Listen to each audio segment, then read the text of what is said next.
Good afternoon. Are we ready to go? We are now. Okay, thank you. Hi. Welcome here to this, I'd like to call to order this meeting of the Community Culture Environment Advisory Committee meeting for Thursday, September the 12th.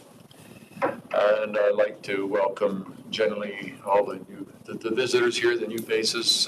We'll hear more about you and from you in a moment. The first item of business is adoption of agenda. Motion to adopt agenda as printed. John and Ann, all in favor? Carried. Item number 3, adoption of minutes that for June 27th. Any comments about the minutes? Any additions and corrections? No. Motion to adopt the minutes. Thank you, Stan. Seconded by Christina. All in favor? Carried. No presentations, but we do have delegations. That's number 5. And first on our list is 5.1, skate undercover resurfacing McMillan Skate Park delegation led by Dave Johnson and Johnny Long. Welcome here. And who's speaking? Johnny Long. Johnny Long. Welcome, Johnny. I'll speak first. The floor is yours. Pass it over to my friend Dave. Yes, my name is Johnny Long. How's everyone doing this morning? Pretty good. Everyone's looking happy. I'm happy as well, and yeah, my friends are happy as well here. Yeah, my name is Johnny. Like I said, I represent the skateboarders and all wheel users of Abbotsford today. And I'm a father, husband, and I've been going to McMillan Skate Park for my whole life. I started skateboarding when I was 11 years old. I'm now 31, 32 soon, and the skate park was very new, very smooth when I first started coming. And honestly, Abbotsford Skate Park is amazing. It's well-renowned throughout the country. It's well-regarded. Structurally, it's amazing, but erosion and time has done its duty, and it's quite rough, as you would know looking outside. We got a lot of rain here. The ground just gets rough. And we believe it's time for a resurfacing. And spending the better part of my life on a skateboard, and now seeing my son, who's 7, enjoy it as well. I can honestly say it's saved my life. It's kept me involved in something that's active, something that I want to perform well at, and yeah, it's kept me out of a lot of trouble growing up, and there's no shortage of trouble to get into. But with skateboarding, yeah, it really kept me on that straight path for something that I care so deeply about, and I'm still doing now 20 years later. I go there many times a week, and I still fall often. I try not to. Doesn't feel as good as 32 and when I was 12, but yeah, it would be nice to maybe fall on smoother concrete. Maybe slide a little more rather than gash myself up. But thanks for taking this delegation today. And since the original booking of this delegation a few months ago, we started a petition online, which now we have over 700 signatures on for the resurfacing of the skate park, getting that out to the community. Got 700 signatures on that. And with this delegation, I have been in close contact with members of the city parks. They have agreed that this project is officially happening. So our delegation here today is kind of easy. I'm here to say thank you for funding that. They've agreed with resurfacing of the skate park combined with additions and fixes, and over time, like some of the rails or features have been dented or cracks, or the ground's kind of cracking. So we have this amazing initiative before us that Parks has agreed to do. So thank you on behalf of all the skate park users for agreeing to do that, and that is supposedly happening in the next few months. So the majority of what we're here for is just to say thank you for that. As skateboarders, we can often feel kind of pushed to the side. We tend to keep to ourselves. We don't really pipe up when we have fixes. We tend to fix it ourselves and kind of stay in our corner, which may be something that we do to ourselves, but we feel heard on behalf of all the skateboarders and all wheel users of the skate park. It's very encouraging for them to hear that the city is taking notice of us, and again, that might be a plethora of reasons why, but we feel heard and we feel thankful for this initiative supporting. So thank you for that. And then agenda, number 2 with that is just to say that myself, on behalf of the skate park users, has established a good communication with the parks representatives, and we will continue that going forward for any sort of fixes or just working together well, just like any other organization would, whether it be basketball or curling. Skateboarders and skate parks don't usually have a representative. We kind of, again, are kind of in our corner. But myself, on behalf of the skate park users, is now that channel of communication, and we're excited for that going forward. We want to work well with the city, and we believe that we can be all happy like we are here today. So, and then lastly, I'll pass over this section to my friend Dave, but we wanted to start the conversation for future undercover skate park development in the city. Again, not necessarily immediately, but we just want to start that conversation now with all this happening at the forefront of our conversation. So I think now's a good time to pass it over to Dave. Yeah, that's great. Thanks, Johnny. Yeah, thanks, Dave. If we can put our attention to the screen for a moment. So my name is Dave Johnson. Skate Undercover is a movement that's dedicated to creating covered skate parks and maintaining the existing ones. We started 5 years ago. Abbotsford last year actually got 189 days of rain. When it rains, youth currently don't have many places that are safe and dry. So I recall when I was younger actually driving all the way to Northview Community Church, where they have a bubble in the back there, driving all the way from the Tri-Cities on certain nights, because the only place to skate in the Lower Mainland when it rains was that bubble, right? So that's not good enough. I'm driving an hour, and right now I'm asking mayor and council and those present is, what is your solution when it comes to 52% of the year it rains? So I want you to imagine you build this beach restaurant. Oh man, it's amazing. All of the seating is ready, the kitchen is ready, but unfortunately the tide comes in half of the day. And so you can only use the restaurant half the day. And it's not too dissimilar when it comes to skate parks. So many cities, I was with the township of Langley just yesterday doing the exact same thing. And I was saying, guys, this is amazing. You guys just resurfaced and renovated Aldergrove Skate Park. That's amazing. But it's only used half the year. And so we have a recreational deficit all across the Lower Mainland, not just here in Abbotsford. It's this. We live in one of the richest, wettest climates in all of North America. We don't have enough spaces for our youth to go when it's raining. So instead, we end up in the mall, consumerism, or sitting on devices. And so I'm really passionate about getting into places where people of influence are and saying, guys, we can do better. I go to Mexico every February and I deliver skateboards to people in poverty. And it's such a cool adventure. But you know what Mexico has in every single town? A covered concrete basketball court, multi-use court. It's covered. And if Mexico can do it, I believe we can too. During the winter season, skateboarders are reduced to skateboarding in parking garages and at stadiums and SkyTrain stations. This causes property damage and possibly danger to them and to others. And really, when I felt most commissioned about this was 5 years ago when my son was 3 years old, Jethro. I wanted to go skateboarding. It was raining, so I brought him to the Superstore Underground because that's what I was used to, and that's where we skate in the Tri-Cities. And I brought him out. I did the trunk, and I grabbed the skateboard, and he said, Dad, what are we doing here? I said, we're skateboarding. Of course we are. He said, Dad, what are we doing in a parking garage? And then it dawned on me, Jethro should not grow up skateboarding in the parkade. So as amazing McMillan resurfacing is, and I'm really, honestly, I'm so thankful, Park Coquitlam just got resurfaced, and now that park is getting, I'd say twice as much usage. And that's due to us doing this, keeping that communication going, advocating for a group of people who normally aren't the squeaky wheel. They're not your pickleballers, right? So I just asked Johnny, so what's the plan for the winter? Where are you going to go skate? Is Northview still doing it? Northview's not doing it anymore. So unfortunately, your youth this winter will not be skating McMillan Skate Park a lot because it'll be raining. They'll end up in parking garages. And I know Abbotsford, I know this about you. You can do better than this. You can do better than this. And so I'm really passionate about this. The solution is twofold. We must maintain what we have, because look at that skate park in behind that font. That's your skate park, and that is a fantastic skate park. You guys have designed a very, very good skate park.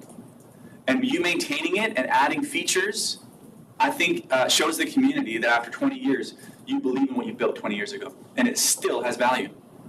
But as much as that's incredible, I think that is incredible, we are still really passionate about seeing a solution when it comes to when it rains. So in Port Coquitlam, I'll just tell you a little bit about what we got going on in Poco. Is they're building, or right now we're in talks about building a covered lacrosse box. And then in the periphery of the lacrosse box, you're going to have skate obstacles. Port Moody, in renovating their Rocky Point skate park, they have signed and said that they're willing to put at least a partial cover over their skate park. And so my ask and my charge to any politician in power when it comes to youth is please consider, when doing your city planning, more spaces that are dry and safe for our youth to use going forward. And at that, I want to just open it up for any questions towards me and Johnny, or any comments. Thank you again so much for your time today. Your willingness to do this is just invaluable. It's so amazing, and we're so thankful for it. So Thank you. Thanks very much, gentlemen. Questions? John? Just a comment. I don't know how many people in this room were here when that original skate park was I think Dave, certainly you were involved. I remember that.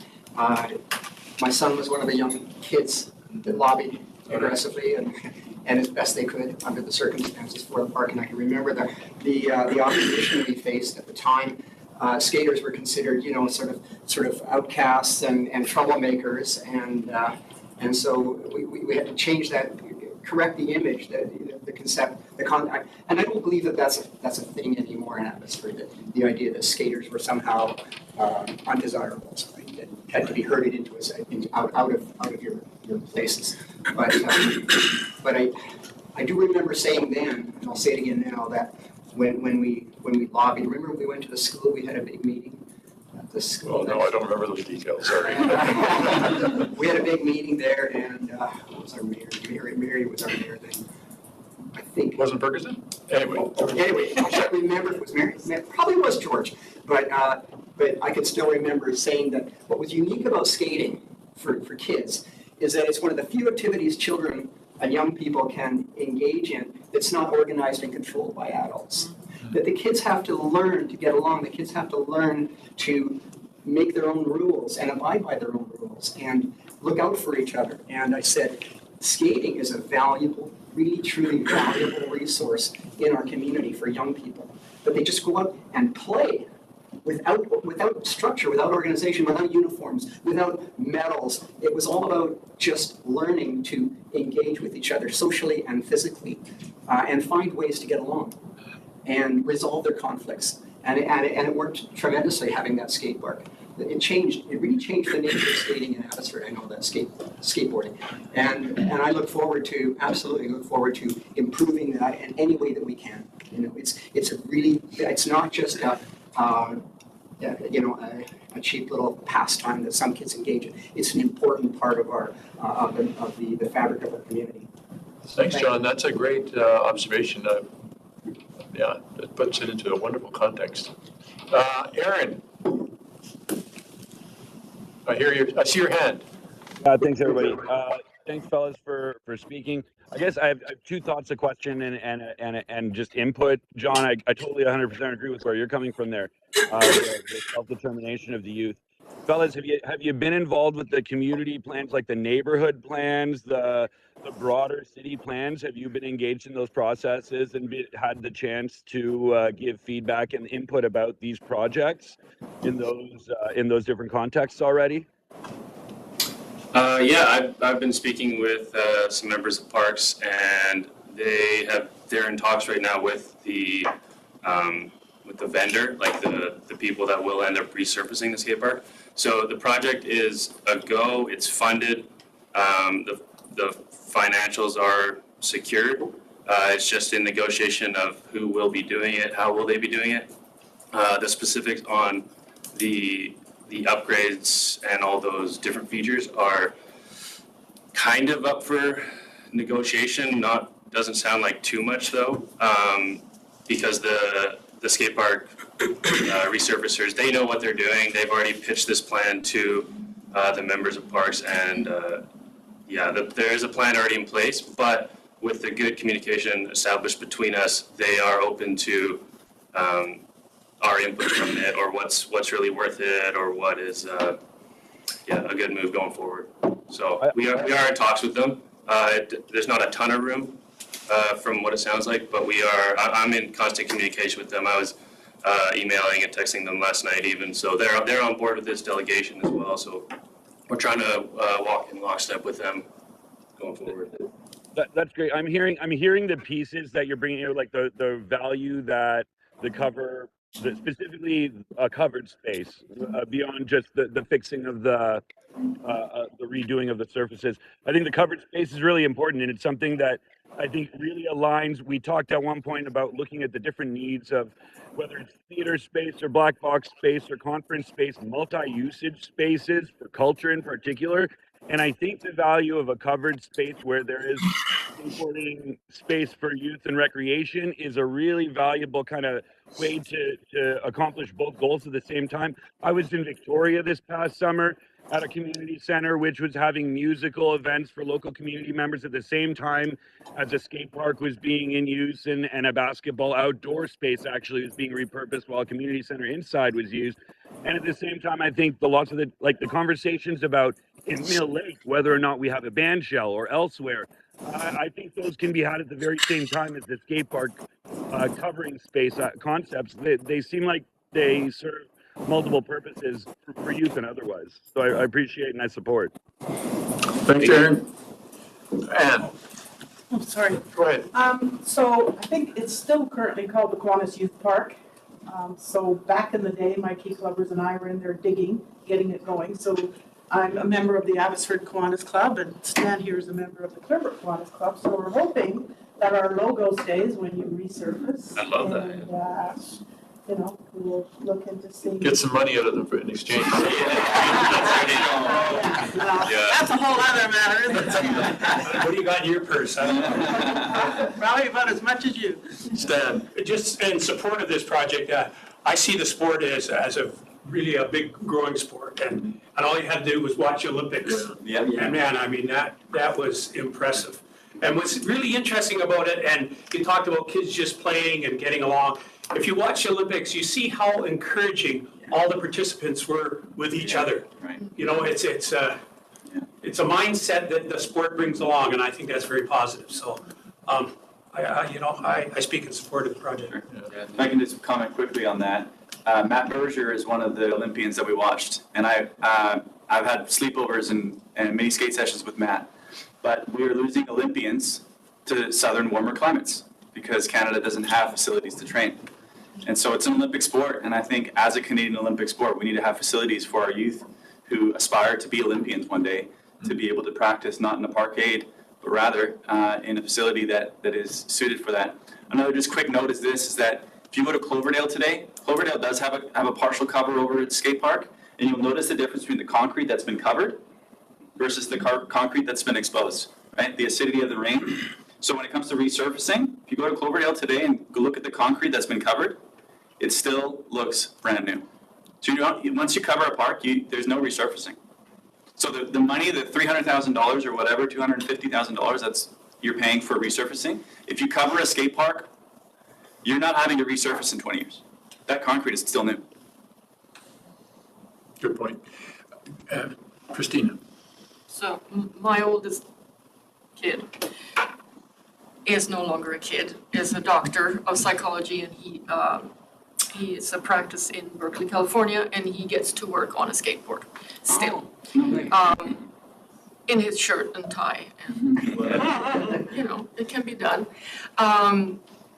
How have you envisioned an enclosed space or a covered space? Like, when you say covered, are you looking for, like I'm thinking, let's say something like like the barns down at Agri, or not the Agri, yeah, well, down there basically by where the flea market usually is. That's just a cover with an open space. Or are you looking at something that has actual walls with actual, insulation with heating? Yeah. Or where are you at with that? What do we mean by covered? Okay, so Yes. yeah, so there's preferably so that a young person does not have to pay at all. So the moment you enclose something, you put heating and stuff like that, a lot of times you're having to pay. Yep. I'm actually from Reykjavik, Iceland. You know what they have in Iceland? This is a neat idea, neat concept. You pay $40 a month, and they have an indoor skate park that's funded by the government, but they have like a council of skaters that care for it and stuff like that. Everybody volunteers. And for $40 a month, you get a fob. There's security cameras everywhere. You go there at 2 o'clock in the morning. You fob in, just like a gymnasium, just like, your fitness 24/7 or whatever. So there are some ideas there. But what I would envision is actually like, when you go to, again, Mexico, you go to every single city, they have the same cover. Some business in Mexico scooped up a contract and got every single city, and it's literally, it's like a steel archway. And there's like 6 poles, and it covers the whole thing, and every single place has just a cookie cutter cover. It doesn't have to be fancy. Cloverdale is a beautiful cover. It's got LED lights, it's got the cedar beams. That thing was like almost $1 million or something, you know what I mean? That would be nice, but we don't need that. All we need is so that the precipitation from above doesn't hit the ground. And as long as it looks good. Unfortunately, the Sunset Beach downtown they were gearing up to put a cover over a skate park, build a covered skate park. Unfortunately, due to lack of parking, that got taken down. But the cover that they was going to put was a beautiful over cover with the type so that the light could come through. So it was like slanted, and it was like clear, so the way that the sun would hit it, you would still get that sunlight. It was looking beautiful. It was very promising. But then unfortunately, the city of Vancouver decided against it. And so again, if I can really emphasize this, there isn't enough space. And whatever it looks like, whether it's covering existing skate parks or finding places locally where I don't know if there is any, but bridges where there's already cover.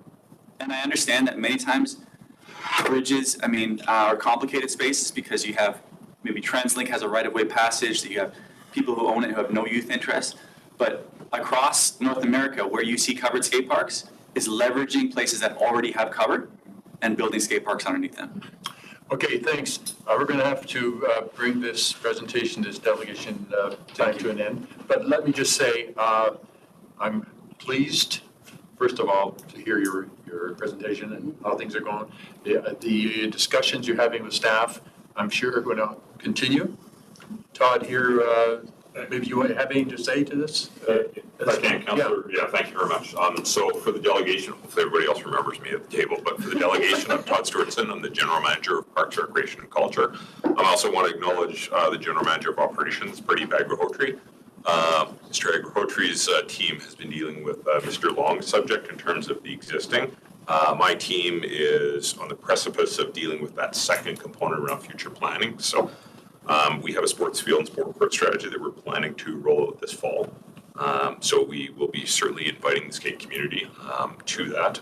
If I could just make a couple of quick points. Yes. I appreciate the organization, and I just want to acknowledge that in over 20 years working in this field, I've worked with 4 different municipalities, all with skate venues. This is by far the most organized group that I've seen. And I was very pleased with the delegation today and kind of their thoughtfulness and their approach to it. I do think you undersold a couple of things. One is the use of the word periphery around that lacrosse box. I'm aware of 3 covered lacrosse boxes. I think you're underselling your activity by calling it a periphery. I would call it a kind of a shared primary use of a space like that, and we'll be taking that language forward in lockstep with you. The other piece I just wanted to mention, I think you undersold, is some of your delegation members have brought some of their skateboards. And I think it's important to kind of put it into context in terms of affordability. So like this type of skateboard, maybe if you don't mind kind of sharing how much, like what's the kind of barrier to entry financially of getting involved? Because my understanding is it's not much. It's not much. So that kind of It's a low few skateboard. hundred, yeah. Yeah. It's a low few hundred. Yeah, so I mean, you're talking about a financially accessible sport to participate in versus a lot of other sports, which won't get into naming, where fees are, thousands or in some cases tens of thousands of dollars. So very accessible. So Good, thanks, Todd. And just to be clarified, I'm not sure what your perception is of this group, but we are an advisory committee. I'm the only elected person around this table that is the council member. There's another elected one here, but it's a school board, and he represents the school board on this committee. So in terms of talking to the politicians, Yeah. you're only talking to one really right now, but we as a group collectively have some weight in advising council. So that's It's helpful. what this is all about. You're coming to the council through a committee. All right? Great. That's Good. amazing. Thank Thanks you. very much. Thanks for your time today.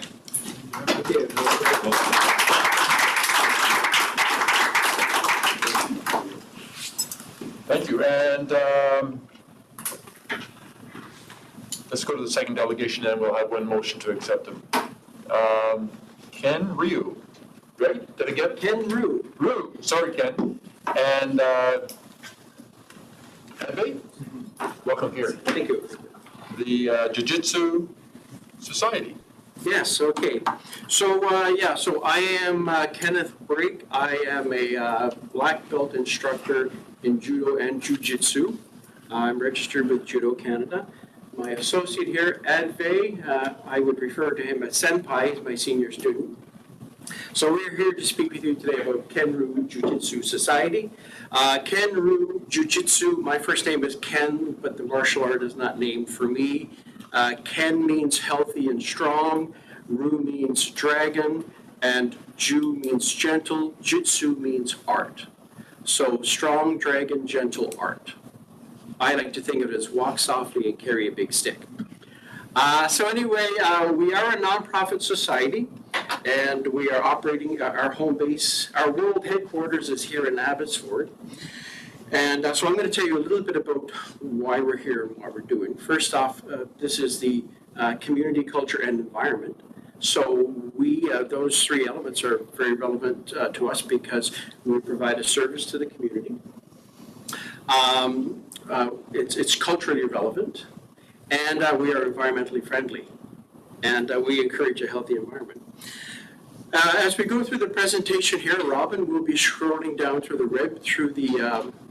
our website. So this is our web page here, and I was very fortunate to encounter Senpai, because Senpai is a student at UFV in computer science, and he designs web pages and graphic art. One of his questions to me when we connected through Facebook Marketplace, he said, so I understand you're teaching jiu-jitsu for free, kind of wondering why. My parents are wondering why. Who are you? Who are you? This guy on Facebook luring people in to give you free martial art. I said, well, here's why I do it.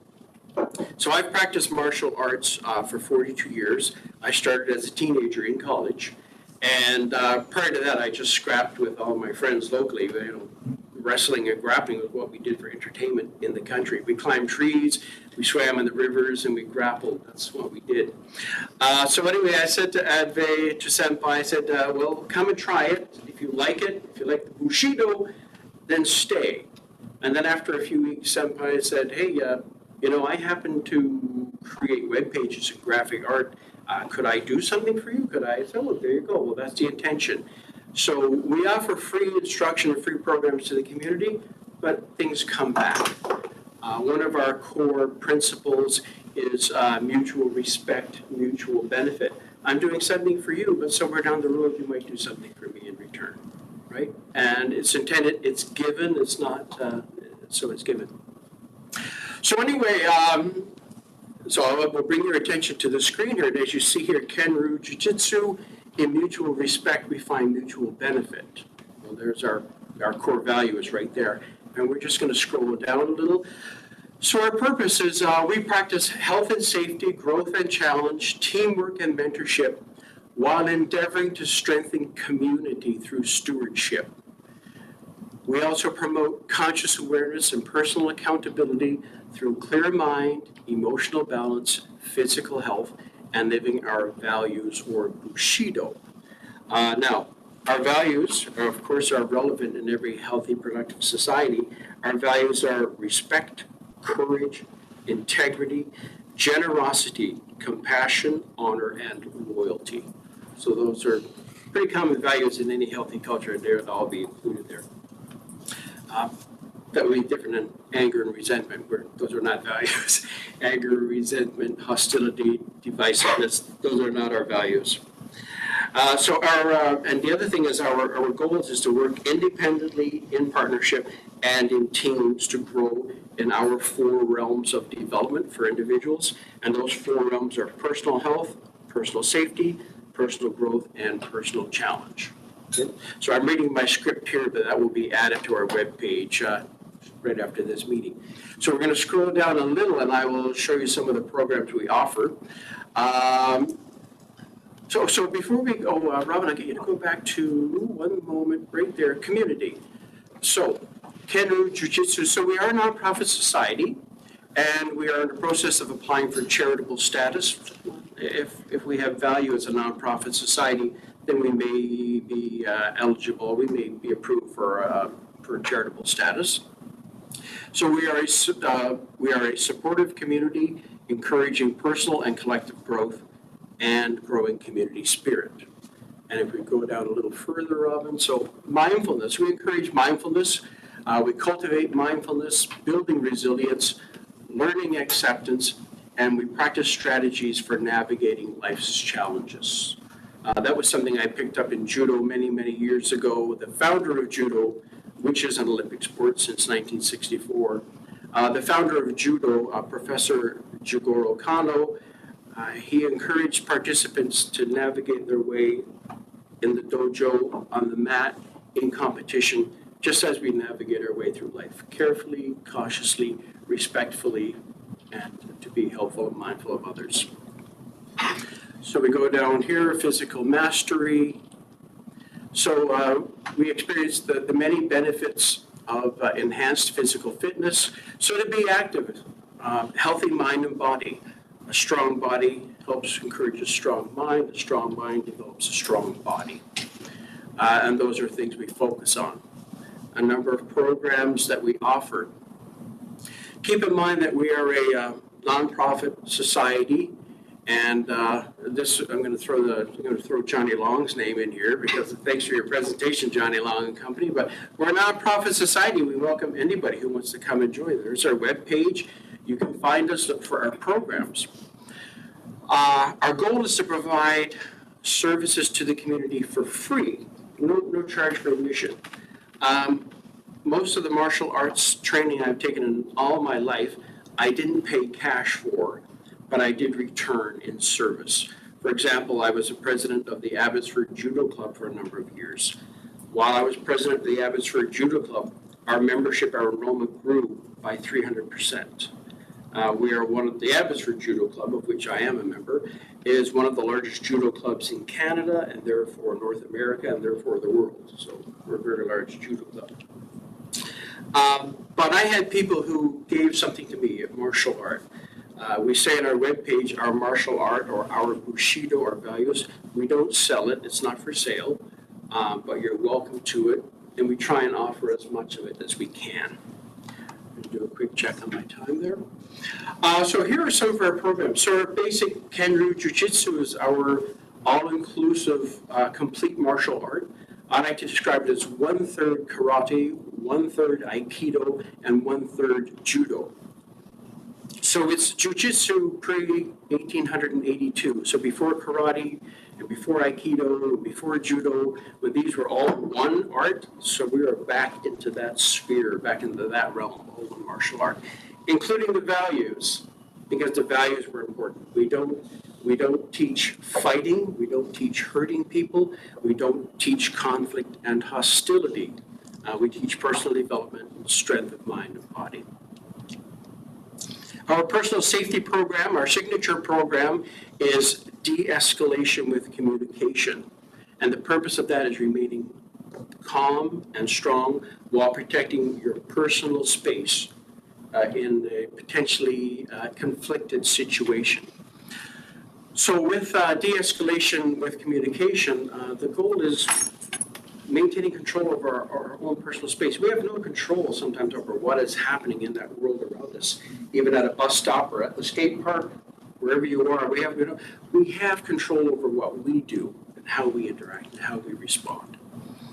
So I stay away from the terminology like a self-defense for the most part, because we're not teaching typical what people would call self-defense. Like, well, you're going to need to know how to fight because, your fight's going to end up on the ground 90% of the time, so you got to fight on the ground. We're about avoid conflict. So that's our program, maintaining control of yourself. However, if we look at our women's self-defense program, our female ambassador for our program is Daniela Krukauer. Daniela is an Olympian and judo world champion, and she was a Krav Maga instructor to the Israeli military. I did my ladies self-defense or women's self-defense certification under Daniela just a couple of months ago at the Abbotsford Judo Club. She is our female ambassador for our women's programs and for our martial art. And in that program, we actually do teach women how to fight. If you had to do it, we teach you how to fight. So that is self-defense. Some of our other programs, Adolescence Advantage, it's a teen focus, healthy teen development. Young Eagles is our First Nation program. This is a good time for me to mention that in order for us to provide free programming, we require community support and community partners.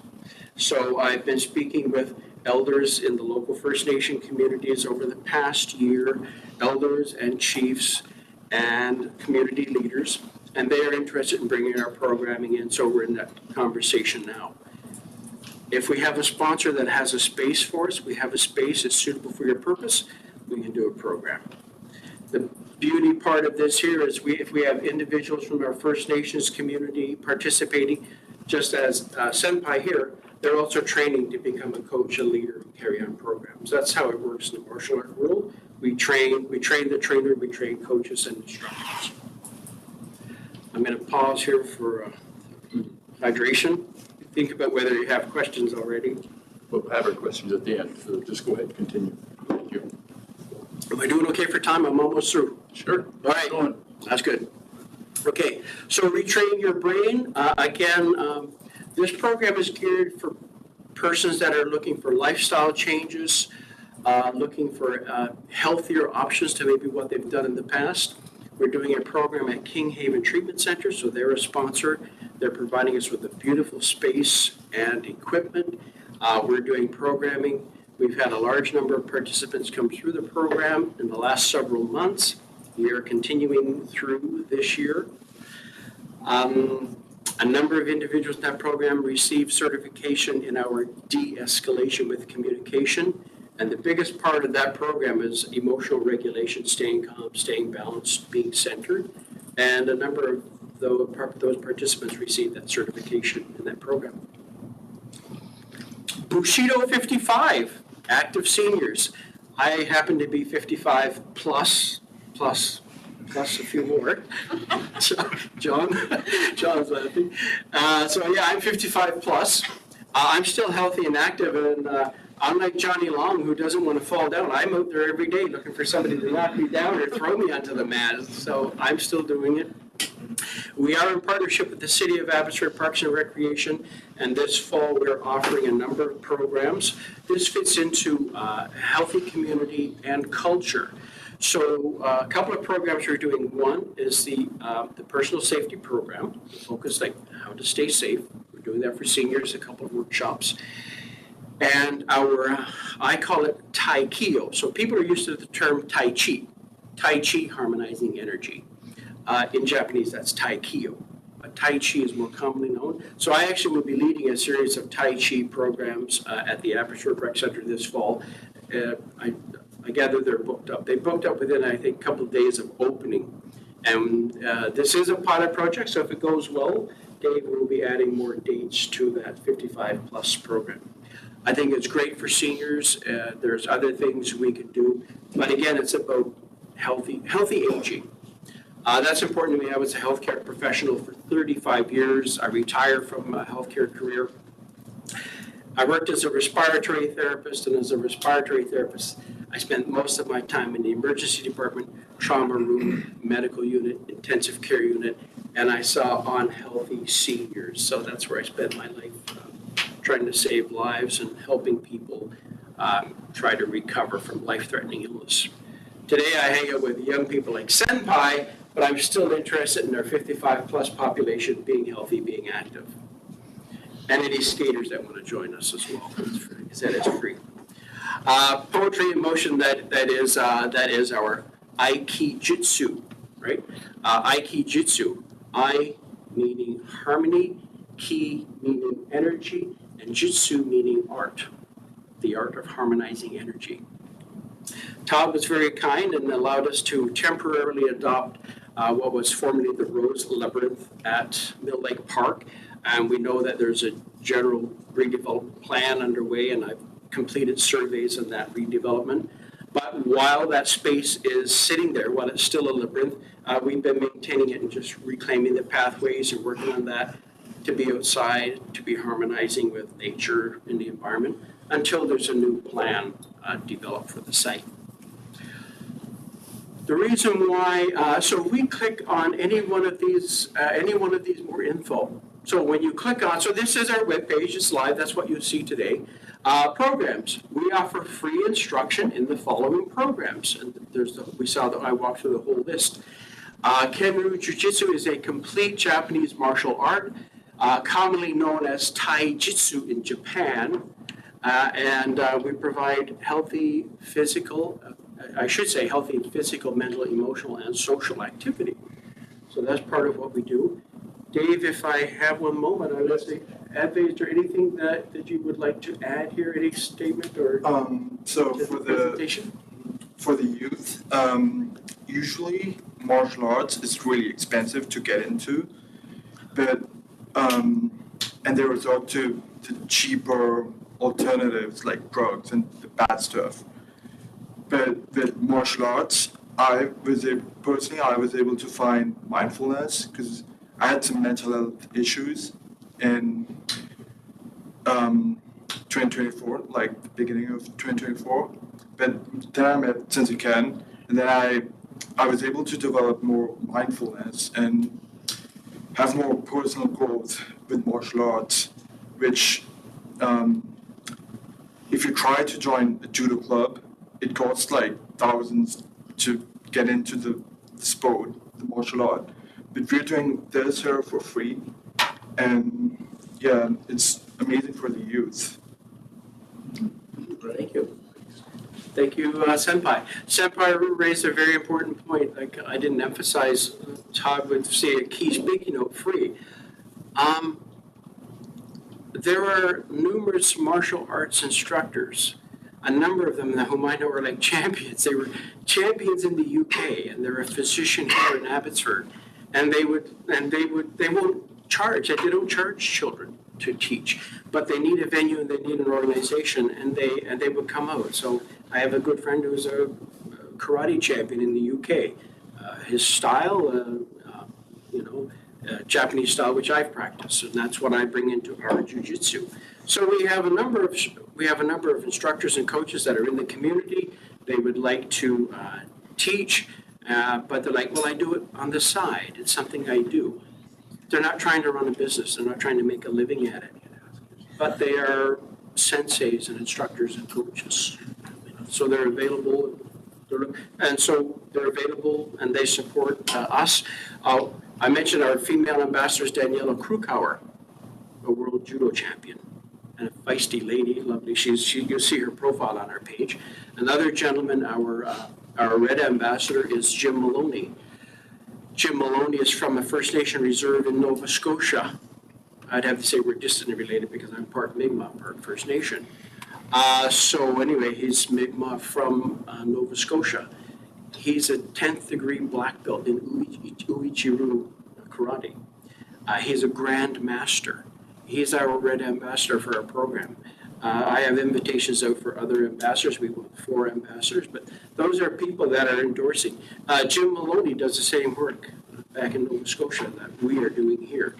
We are a society, we have an executive, that's what we do. And why are we here? One, first I thought, well, you know what, if we're going to be operating in the city of Abbotsford and we're going to be offering things like self-defense programs, which I like to call personal safety programs, if we're going to be involved and active, I think it's important to the city to know who are those guys. Like, there's somebody doing women's self-defense programs. Who are they? Are they credible? What are they? Our program is internationally recognized. I'm a certified self-defense instructor with Judo Canada, which is a credible organization. I'm a member of an international jiu-jitsu federation, the International Jiu-Jitsu Federation. And the other reason why I'm speaking is in the spring when I contacted the city to say, you know, we'd like to book some park space or we'd like to look at renting a space here and there, people ask, who are you? Who are you? What are you doing? So we're here to tell you who we are, what we do, and to invite you to support our work in the community in any way that you can. There's many opportunities. So, David, thank you. Everybody, thank you for your time. Johnny Long is a cool name. I gotta say, Johnny, hey, Johnny Long! So anyway, Appreciate your presentation. You certainly have introduced your organization to our committee and to the city. Any comments or questions from around the table or on screen? John, you have one? Quick comment. I know our previous mayor, George Perry, was very actively involved in the scene. Is he part of helping you as an ambassador? No, you know what? I practiced judo with George Perry at the Abbotsford Judo Club. Yeah. George competed in the Pan American Games. Yeah, when I was probably a toddler. But yeah, George is a black belt in judo, or he holds a black belt in judo. And I know he has been a great friend and patron of the Abbotsford Judo Club. I see him infrequently, and I didn't approach George to say... I know he's still a busy guy, but... Yeah, I didn't approach George to say, hey, George, this is what we're doing. However, you know, I might send this link to him, but... Okay. Good. Yeah. All right. Thanks again. Thank you for your time. We appreciate it. Yeah. I appreciate it immensely. Do we need a motion to receive these? No, we don't. So again, thank you to both delegations. We have another item on our agenda. You're welcome to stay if you like, but you're under no compulsion to stay. No, you don't have to. Thanks, everybody. Nice having you here. Yes. Keep the conversation going. Thank you very much. Yes, for sure. Hi, yeah, good. Okay, we'll just take a moment here to clear the room and then we'll get going on the report from Yeah, thanks for your time. Finance and Procurement, yeah. Let's do it. Oh, Randy, yeah.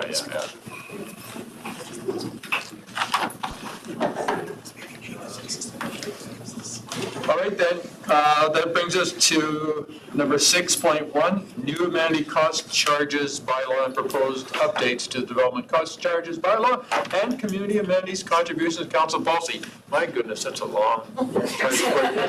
Randy, you must have lots to say. Welcome here nonetheless. Absolutely, thank you. I'll try not to use all those acronyms too much. DCC, ACC, CAC. That's the clearest I'll be able to get them out through the whole presentation.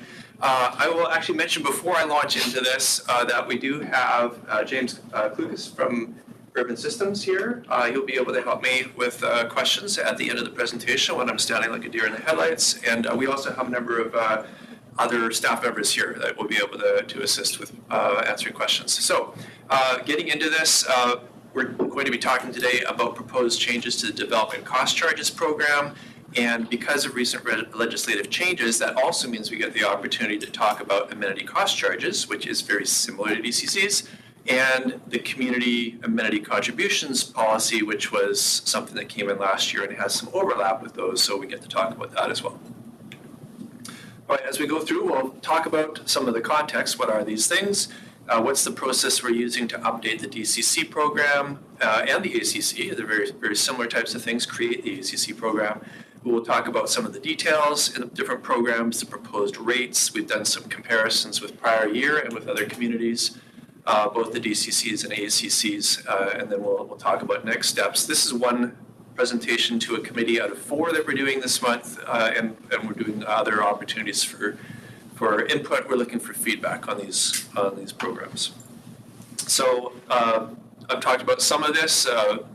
Province did some legislative changes that have kind of instigated some of this, and I mentioned looking for feedback. So getting into the context, DCC's development cost charges are charges levied on developers to help pay for growth-related infrastructure or the growth-related portions of infrastructure.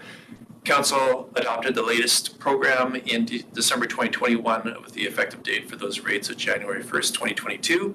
And then in 2023, we had a quick CPI update on those rates.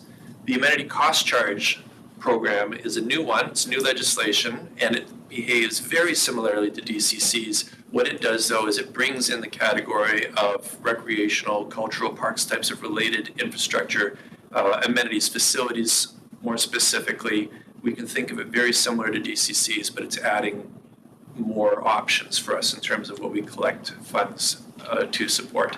And then the Community Amenity Contributions Program, a program that was adopted by Council in September of last year, and that's one that takes in funds and distributes them to a number of different areas that now have overlap with the DCC and ACC programs because of those legislative changes. So we want to make some changes to that to ensure we're not duplicating things.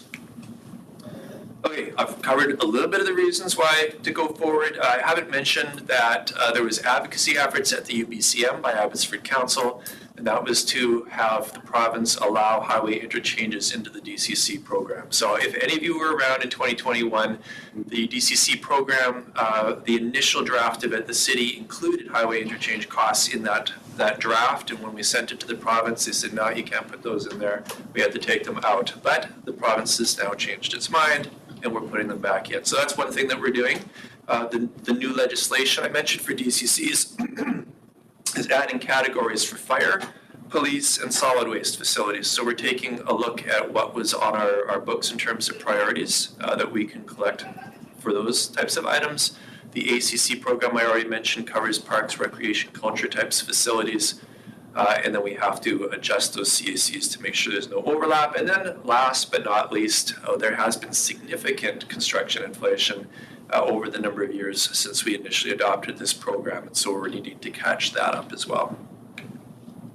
So this is a visual representation of what we have for development cost charges. The left side is our existing programs.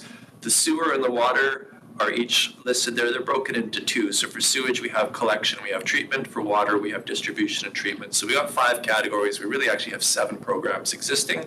And then I've mentioned through Bill 46, we have these other options available to us, putting the highway interchanges into that highway facilities program. And then there's the 3 other programs that are now available to us. Amenity cost charges, I've kind of already covered what this does. It allows amenities like community centers, recreation centers, libraries, daycares, public squares. This slide gives us an example of, or a visual of what we have existing, and that's the top row there. The bottom row, the Bill 46 row, is what we're proposing to move to. So starting with that development cost charges box, we see those 5 programs, which are really 7. And then you compare that to the bottom row where we've added highway facilities, emergency services, waste and recycling. So the emergency services being the police and the fire, and those are the categories that we're going to add some, look at adding projects to. If we move over one column to the CACs and density bonusing, that current program distributes funds into a number of different areas, including emergency services, culture, recreation, and affordable housing.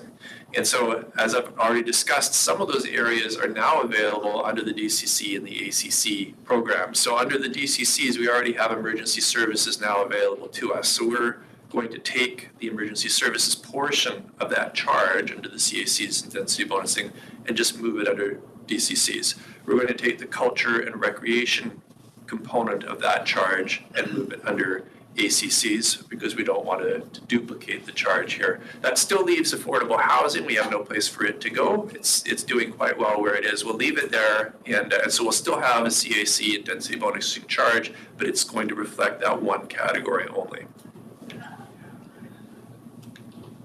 Okay, so starting with the DCC bylaw update, we'll talk about the approach that we've taken to that.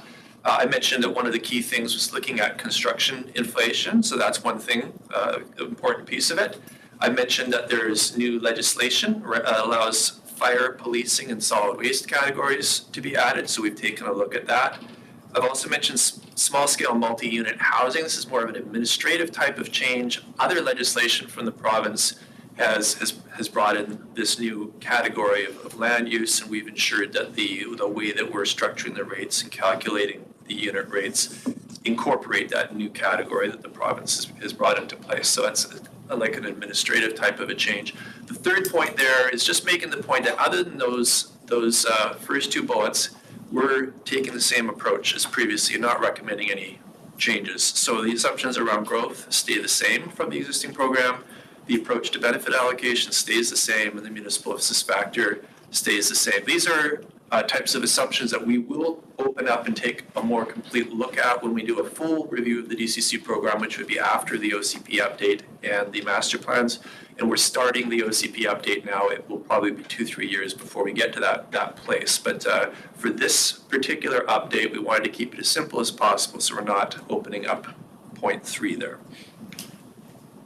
Okay, talking first about the cost, the construction inflation. So what we did is we looked back at all of the projects in our current DCC program. We went and looked at the ones that we've worked on where we've actually put out to tender and received costs back, and looked at what the trends were. And our conclusion is that on like the hard data, specific, completely relevant to Abbotsford, we're seeing on average about 50% increase on a lot of our different types of facilities and infrastructure.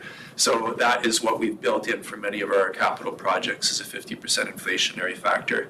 We also went out and took a look at the building construction price index from StatsCan. This is not an Abbotsford specific number, but it's one we just went out and said, well, let's just take a look at the data that's out there, and like, is what we're seeing in the ballpark? Is it reasonable given other stuff we're seeing? And so this is a representation of what that particular statistic is showing over the last number of years. So it is in the ballpark of what we were seeing specifically for our own infrastructure. Now I'll talk about the approach to the ACC bylaw. So I've mentioned the ACCs and the DCCs in terms of legislation are almost identical. You can think of them very, very similarly.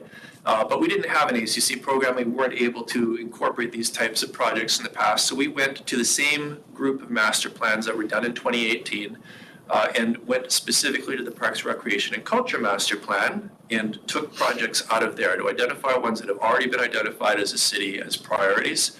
And so we made sure that we went to there, and that's where we got that information from. That's consistent with how we've done the DCC program.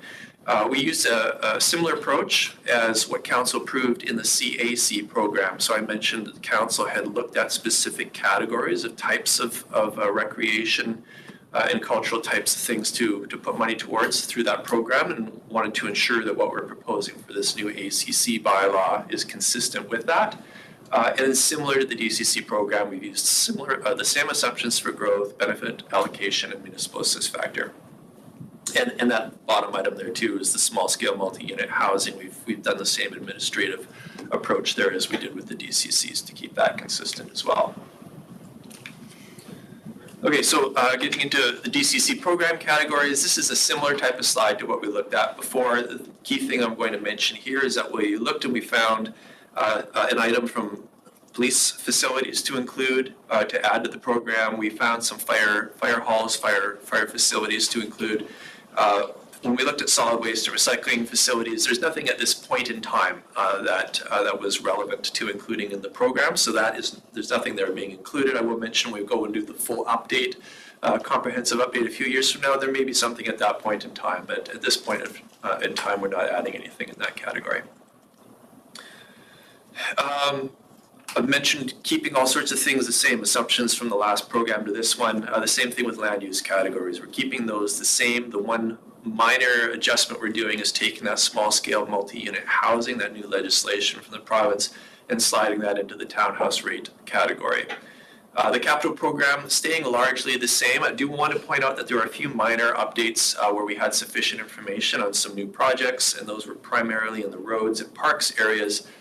When we look at the total cost of all the projects in the DCC program, the new ones that we're adding in those areas represent approximately 1% of the overall thing. So it's a relatively minor portion of our update, but we wanted to make sure that we highlighted we're doing that. We're updating cost inflation, and then a reminder again too about those highway interchanges. So we're making sure that we include those as well. So here's what that total program looks like at a very high level.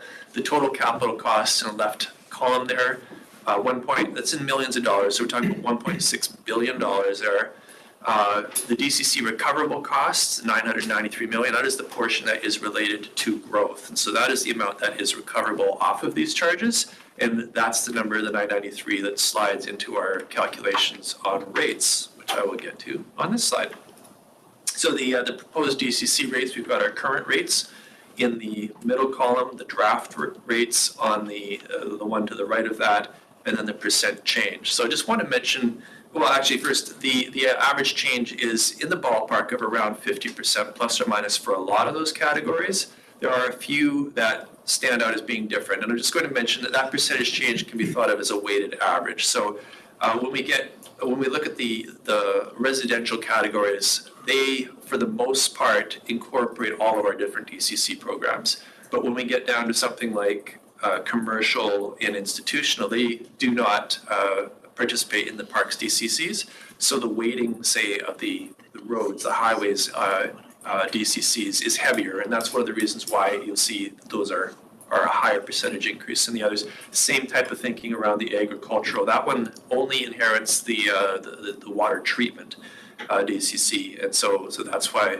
So it's not as blended as the others. We've got a negative 10% there. That's cool. Okay, so looking at some comparisons, we think it's important to, firstly, I should say that the rate updates were done purely with a review of what is the growth that the city needs to fund over the next many years, and what's the cost of that growth. So that's where we got the rates from. This is taking a look at other cities to say, are we out of line? Like, is there anything, surprising here? And we want to always be aware of what that's looking like. So we're taking a look at a number of different comparator cities here. A couple of quick points to make when we look at this is you'll notice that Burnaby, firstly, Burnaby and Abbotsford are the only two bars on this slide that have a red component to that bar, and that's the fire rescue service facilities. There's also a very small sliver on police there. But Burnaby and Abbotsford are the only ones that have incorporated the new legislation to include those areas. Once the other cities incorporate that, we can expect to see that their rates would likely go up. The other thing to note is that Mission is the oldest. It's 2022, the oldest data on here. It's the longest since they've updated their rates. They're actually in the process right now of updating rates and have proposed rates. And I don't believe those rates were proposed at the time we developed this slide. So they're not on here, but I understand that they are significantly higher than what they have represented here. So just mention that in an effort to try to compare apples to apples as much as possible. But looking at a number of different land use categories, we're looking at single detached residences here. So Abbotsford's existing rate and our proposed sees us jumping past Mission, at least for now, until we see what Mission's updated rate is. So we're moving up one rank temporarily, at least there. For our townhouses, Abbotsford is jumping 2 spots, although we're just barely past Mission on this one. So likely going to end up perhaps on top of Chilliwack, but under Mission once that settles. With apartments, Abbotsford's rate again moving up significantly, but remaining under all of the other comparator cities. Commercial, same type of thing happening here. For industrial, we've got the same thing happening there. Institutional is one where we do see Abbotsford moving up a few categories. So going to the ACC program. This is the amenity cost charge program. A reminder about those recreation, cultural types of facilities. I can't talk about the ACC program without first talking about the CAC program, the Community Amenity Contribution Program, because that program already was attempting to accomplish part of what we're going to be doing with the ACC. So looking at the Community Amenity Contribution Program, the CAC program and density bonusing, these are the rates that were set last year. And on the next slide here, we'll just take a look, when we take in the money from that charge, by policy, it's being split into a number of different areas. So we've got the affordable housing component at 35%, and I mentioned we don't have any place for that to go, so we're going to retain that. The other three categories there do have places to go. We've got the second two being able to be slid into the ACC program, and then the last one being able to go into the DCC program. And we're proposing to reduce the rate for the CAC, a density bonusing charge, by 65% to reflect that we don't want to double charge for these items. Now I'll mention too, before we get into the ACC, that the CAC program identified more general areas to fund and not specific projects. So that's one difference that we see when we move to the ACC. As I mentioned, the proposal is to reduce the current rate by 65%, and this is just a representation of what our proposal is to bring that rate down to reflect that we're taking a lot of those areas out of this charge. So the ACC program categories, and this is where I was mentioning the ACC program, like the DCCs, requires that we identify very specific projects. And so that's what we've done here, but we've kept it consistent with the direction of the CAC program. These projects, as I mentioned previously, came out of the Parks, Recreation and Culture 2018 Master Plan, which I've got a pictorial of on the next slide. The very bottom table there is similar to that table we saw on the DCC program slide, and we've got total capital costs of these projects is $305 million. The growth-related portion of those projects is $110 million. So it's that $110 million that is considered recoverable through this charge and feeds into the proposed rates. Here's that slide I mentioned, just taken straight out of the the master plan from 2018. And the values here, just keep in mind, we're at 2018 rates. They do not reflect what we have proposed to go to the program because they are old, similar to what our old DCC rates were. But it's just demonstrating we're taking current priorities of the city and including those in the program. This is what the draft ACC rates would look like. We don't have any prior rates to compare to. This is a new program, and it's impossible to do an apples-to-apples comparison between the CAC program and the ACC program because they're done on a little bit different basis. We are able to do a little bit of rate comparisons with other cities, and I mentioned very, very new legislation, so there's not many cities we can compare with right now, but we took a look at what there was, and I mentioned that Burnaby is one that has incorporated this legislation already. The District of North Vancouver, we've got that little note on the bottom there. Those are not adopted rates, those are just proposed, but that was the best we had for comparison at this point in time. So this is just a graphic to demonstrate that Abbotsford's proposed ACC rates are significantly lower than the other two comparators on the single detached townhouse and apartment. And then we do have kind of a mixture of results on those other categories that are allocated per gross floor area. Are all the other ones proposed as well, or are they existing? How are those proposed? The District of North Vancouver, the gray bars are proposed. All of the other ones on there are existing. Or, sorry, Abbotsford's are proposed. Yeah. Yeah, yeah. That's what I meant. Yes, exactly. So this is a similar type of comparison that we were doing with the DCCs and taking a look at different land use categories. What we've done here is we've tried to add the DCCs and the ACCs together for these particular municipalities. And so we've got single detached, we've got Abbotsford coming in significantly less than Burnaby and North Van. Same thing happening here with townhouse, even less so, comparatively speaking, and then the apartment. Why are we not doing a regional contribution? The regional contribution, Abbotsford actually handles, short answer is we basically have our regional contribution included in our portion of the bar because Abbotsford operates and runs the water treatment and sewage treatment facilities. So that's the comparators we had available to us for that. The last note here is there's legislation that applies to DCCs. It continues to apply to DCCs and ACCs now. This is just to ensure that developers are not taken by surprise and unable to react. And so it provides a year type of a buffer period. So the rates are effective at bylaw adoption or effective date per bylaw for any new applications. that come in after that point in time. For applications that have come in prior to the adoption of the new DCC bylaw, there's this in-stream protection that applies, and that protection allows people that already had applications in stream to continue under the old rates as long as, and this is where we get to the bottom portion of that slide, as long as the building permits and subdivisions are granted within 1 year of bylaw adoption, or if we're talking about rezoning and development permit applications, that they must result in building permit issuance within 1 year of bylaw adoption. So that's similar to what we've done before with DCCs, what the legislation requires, and we'll do that again here. And the last comparative slide here, what we've got is taking a look at when we add the DCCs, the ACCs, and the CAC together, how much cost, like what proportion of a total development does that typically represent? And so we've gone out and taken a look at representative costs and come up with, for the apartments, those fees altogether would make up approximately 8% of the total cost of an apartment.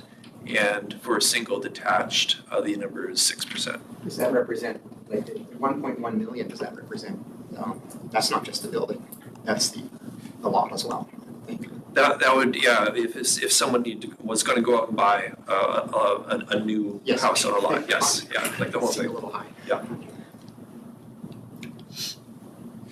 All right, so I mentioned previously that we're looking for feedback. That feedback is open till September 30th. So we're happy to take any feedback that you have at this meeting. But of course, if you think further on it and have other feedback you'd like to provide, there is opportunity for feedback until September 30th. We've got a Let's Talk Abbotsford page, which is easily referenced right off the homepage of the City of Abbotsford.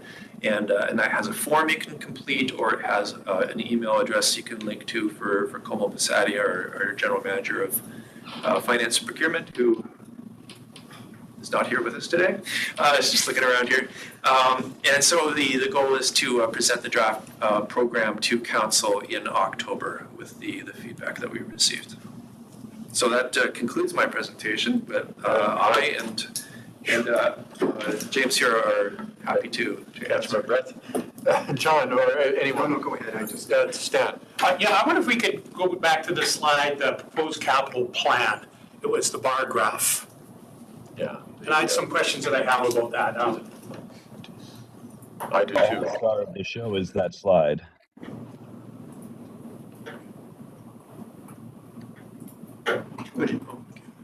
You'll have to tell me about it. Yeah, there, oh, no, sorry, keep going. There, no, we just passed it. Yeah. So if I'm to understand this, from 2019 till 2039, we have done some work with sports fields. The only structure I see is the amphitheater, and these are all good things. I'm not questioning that, but over a 20-year period, we're fixing some parks and finding some park space and so on, and building an amphitheater, and those total costs are about $83 million. I kind of had a guess at some of the heights of the bar graph. And then over a 4-year period, from 2040 to 2043, we're going to spend $134 million on some facilities. It seems strange. Why wouldn't we put some of those into, basically for a period of 2019 to 2040, we're really not adding any facilities to the community. I look at any kid that's living in this facility now. By the time we add something, they're gone. What are we doing for, I think, unless I'm wrong, we are crying for additional space, covered space, where a pool, gymnasiums and those kind of things. And magically, I guess, where does $134 million all of a sudden come in that 4-year period where we are spending $83 million over a 20-year period? It just seems like we're putting off some stuff that, and of course, these are in 2018 dollars, so we add 50% of that. So that's my question. Why are we building something now? Dan? Well, let me just start it off. But this plan there's assumptions in this graph based on available dollars that we've we knew we had and knew we would have, and the debt we knew that would be paid down at a certain time. But it does not assume that we may realize a certain increased growth. It does not assume, it doesn't assume that we're going to get grants for, let's just use a recreation center, for instance. What if the stars aligned and there was new grant money, perhaps a private-public partnership that suddenly would move that project, advance it by 10 years. That's all possible within this, but for the purpose of adopting this plan, it's a fluid plan. But it's based on the assumptions of 2018. I don't know, Todd, can you add to that? This is a layman's. Yeah, happy to. Thanks, Council. It's a great point in context of this 2018 image. I guess what I would share and maybe emphasize is there's a lot of pieces in that Parks, Recreation, and Culture Master Plan that are pointed to. They're actually being delivered on now by this council. So we have a Culture Connect strategy that is in place and being implemented. We have an arena strategy that we're in the final stage of. We have an aquatic strategy that we've launched and we're in the second stage on that.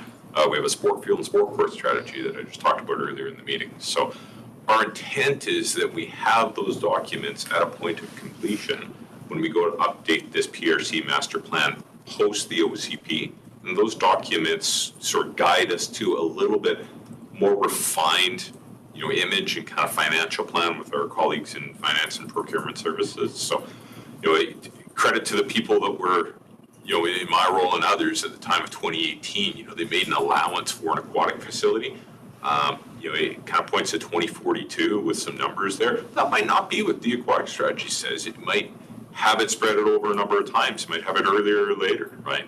So, I think it's important just to keep this one image in context within kind of a 100-plus page master plan and some of the accomplishments the city has achieved or are pending right now. So I think the next version you see of this will be far more refined and a little bit more achievable when it comes to some of the financial pieces. A related question to that, maybe Randy, you can answer is, does the CAC program in any way advance, generally speaking, the projects on that graph going up to 2044 or whatever? Yeah. From a financial perspective, definitely I can say, firstly, the CAC program, although that one was set at a relatively low level, I think this ACC program will actually bring in a fairly more significant amount of money than the CAC program could have. Those types of considerations when we're going out to do, and I think I mentioned we're starting an OCP update process right now, and the master plan updates will follow that. When we get into that, we're going to be looking at the current landscape. And one of the things that's changed is we do have now a source of funding that we didn't have available before. All things being equal, that will be able to shift things up sooner. I think other things that just come to mind is that the rate of population growth in the city has picked up significantly in the last few years compared to when this plan was done. And then Todd's already mentioned some excellent work they're doing on strategies. So I think by identifying those in there, it was excellent to identify those as priorities and needs for the city at some point. As we get closer, we're going to be able to fine tune where does it make sense, considering all the financial aspects and the demand aspects or whatever, to fit those into a more precise timeline. Yeah, and I might add to that, at the time, and remember, Mayor Braun went to great lengths many times to explain to the public that even though item A comes in priorities is earlier than item B, if funding comes forward that is available for item B, it jumps ahead. It doesn't have to stay in that priority line. Okay, thank you. I'd be very interested in seeing what that updated plan would look like. Because, I think I'm reflective of many that suggest that we need more facilities in our community. And it's great to see the ones that are being developed. I appreciate that. Thank you. John. Yeah, so I found this graph really interesting as well. It's very informative in the sense that it looks as though debt reduction is a very important part of the plan. Right? The idea of reducing our debt load, particularly in considering the cost of borrowing has gone up significantly since 2018. At that time, borrowing was really a lot less expensive, I'm assuming, for the city as well as for individuals. And I think that's a good thing, right, to reduce debt wherever possible. But at the same time, we can't retire the debt prematurely. No. We're tied into those dates. Yeah, that's part of it as well, right? Yeah, because there's penalties, of course, right? But at the same time, I agree with Stan that that the city is growing fast, and the need for amenities and the need for all of these things is going to grow exponentially as well. And so there's going to be a lot of pressure, political pressure, for politicians to support increasing debt to benefit the needs of the community. So there's too many unknown unknowns. So you have a plan, you need a plan, but there's an awful lot of things that we don't know. Thank you. Any other comments or questions? Yes, go ahead, Aaron. Sorry, yeah, I had my hand up there, so I thought you didn't see it. Yeah, go ahead. I appreciate where Stan's coming from here, and John's input too. Todd, I appreciate the kind of the breakdown of how this looks like in the big picture, long term. But to Stan's point, and to your input there, Dave, I'm just wondering, like, so for instance, community center performing arts, $12 million. Would $6 million of supplementary income be sufficient to move that forward? Would $2 million be sufficient? Like, at what point do we move these projects forward based on additional income? I'll ask the finance department to answer that question. I don't know if I can give you a specific number, right? Because what like we're always looking at our financial condition, how much money we have available for all sorts of sources. Like if you're talking about supplemental income that's available and suddenly it's available for a very specific project, obviously more likely to move the needle on that one because we're like, oh, is there a deadline on this? And like if we, there's so many factors, right? And we've got so many pressing needs. It's trying to balance all those. So yeah, I don't know if I can give you a specific answer, but I think maybe Mr. Stewart has something. If I might just kind of put a different tact on that, Mr. Levy, around, that image we saw very much demonstrated like individual facilities for individual purposes. I'm going to harken back to, our skate park discussion there. Gone are the days in Parks, Recreation, and Culture where you just look at a standalone facility, right? It's very much, and they don't always come to fruition, but it's, hey, how do we actually merge a few needs? One classic example is arenas and aquatic centers. I mean, you're fundamentally adding heat into the water in the pool. Guess what you're doing with the arena? You're actually taking heat out of the water, right? So there's a fundamental utility advantage of putting those two amenities together. Like I think as a field, we need to get a little bit more creative around how do we tie those amenities together, knowing that there are economies of scale in any sort of construction project when you start adding a multitude of amenities in that the community can benefit from. So I think that's a piece that can help accelerate some of those as well. Is hey, how do we take two different projects and save ourselves? If it's 10%, I think my finance colleagues would be thrilled if I said, we've got a plan to save 10% on the project cost, right? So I guess I just want to think about what kind of scale is helpful and what kind of efforts kind of wouldn't move the needle regardless if it's pieces about other sources of funding. But I appreciate the idea about the being creative and being more efficient with the development in terms of what its application is. And I think if there's applications for people in this committee, John, you have like an immense amount of experience, and Christina around facilities, development usage. I think that's great that staff are looking towards that. And I think it's important for us to focus on that and engage the community more on how we can do it. Right. Thanks, Aaron. Anyone else? Just one quick. As someone who worked in construction and the development community for most of my career, why is it there's this misconception among developers, builders that the DCC costs are too high, DCCs are too high in Abbotsford, when in fact we're, if not lower, we're low middle of the pack in terms of the lower mainland. How is that not getting through to the builders and developers? Why is that? Why is that information not seeming to get through to them? Or do they just refuse to see it?